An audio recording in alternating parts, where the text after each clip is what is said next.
Shawnee Mission East sophomores Palmer Bowles, Miles Patterson, and Sawyer Waterman started their own drone footage company, KC Drone Dudes. Well, I'd have to say it started off with my involvement in cinematography. Palmer and I both really like videography and stuff like that. And I actually got a drone for my birthday, like a little quadcopter. And I gave it to Palmer and let him try to use it, and he loved it. So we kind of put hand in hand. We both like drones, stuff like that. So we both got one for Christmas, and it kind of went there, went from there. We then decided our friends, my dad's friends, are realtors, and we kind of brought up what we can do with our drones and stuff like that.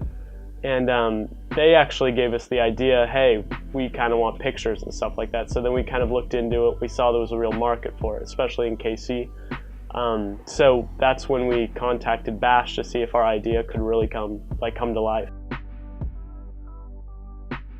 We want to be a company that tries a lot of new technology, that really pushes that technology forward, where you don't just go on a website, you don't just look at a house, you can look at it throughout the world, and you can walk through the entire thing and see it from an aerial point of view. And we kind of want to take all of that new technology and transform the way people look at houses. We usually get some of the front and the sides, and we usually have people spotting it.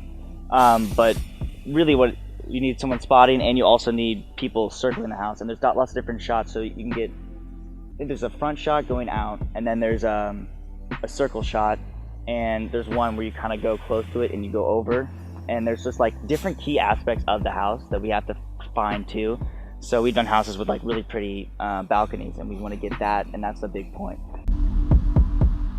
With KC Drone Dudes set to take off yet again this spring, the future of the company is an even bigger question. We really have no idea. We're just kind of playing it by ear. Whatever happens, happens. If this becomes something that's like a really large source of income, we would really definitely try to continue it through college, and who knows, maybe even after college. Well, I don't think there's many other people out there trying to do it besides professionals that are charging really high amounts of money that we don't think it's really necessary to charge that much, and especially since we're just high school kids. So hopefully undercutting the market a little bit would give us a little plus, and then showing them that we're actually giving them really high quality footage and stuff.